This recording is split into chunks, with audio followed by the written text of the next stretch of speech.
ইনকালাব জিন্দাবাদ জিন্দাবাদ জিন্দাবাদ শত সৈন্যের রক্তেরাঙ্গা লাল পতাকা লাল সালাম লাল সালাম লাল সালাম শত সৈন্যের রক্তেরাঙ্গা লাল পতাকা লাল সালাম লাল সালাম লাল সালাম জিন্দাবাদ।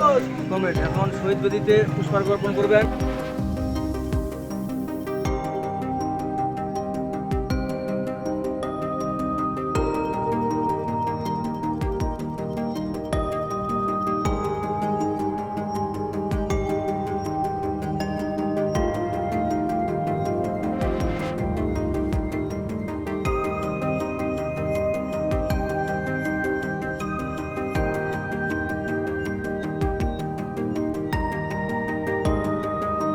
शाम स्टील फ्लेक्सी स्ट्रॉन्ग TMT बार, ये स्ट्रॉन्ग के साथ फ्लेक्सिबल भी है। आपदा मुसीबत कोई भी आए, ये घर को अटूट बनाए। जब TMT फ्लेक्सी स्ट्रॉन्ग तो घर रहे हमेशा के लिए स्ट्रॉन्ग। সময়ে যথারীতিভাবে যেভাবে প্রতি বছরও আমরা মে দিবস পালন করি, শ্রমিকদের নিয়ে গোটা রাজ্যের গোটা দেশের শ্রমিকরা যেভাবে এই পতাকা উত্তোলনের মধ্য দিয়ে মে দিবস পালন করে, এর আগে যে লড়াইটা হয়েছিল 8 ঘন্টা কাজের দাবিতে, তার বিনিময়ে আজকে আমরা এই পতাকার নিচে আমরা সমবেত হয়ে পতাকা উত্তোলন করলাম।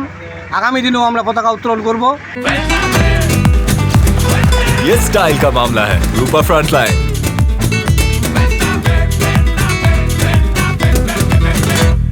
আগের শ্রমিক এবং বর্তমান শ্রমিক, আগের শ্রমিকরা বিভিন্ন রকম প্রাণের বিনিময়ে জেল থেকে শুরু করে, গুলি থেকে শুরু করে, মৃত্যুদণ্ড থেকে শুরু করে সমস্ত ওরা প্রাণ বিসর্জন দিয়েছেন।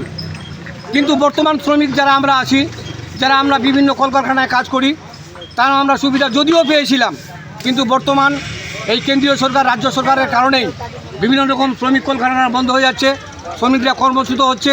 আমরা চাইছি শ্রমিকরা যাতে আগামী দিনে কোনো কর্মচ্যুত না হয় এবং যাতে যথারীতি কাজ পায়, তার জন্য আমাদের আন্দোলন অটুট থাকবে, অব্যাহত থাকবে। এটা শ্রমিক শ্রেণীর উদ্যোগে আমরা এখানে করলাম। বিশেষ করে আমাদের 2 শাখা, গোয়াবাড়ি শাখা এবং গোরাজ শাখার উদ্যোগে আমরা এই মে দিবস উদযাপন করলাম। আপনার পরিচয়টা বলবেন। আমার পরিচয় হচ্ছে মোহাম্মদ আলী, 2 নম্বর কালীগঞ্জ এরিয়া কমিটির।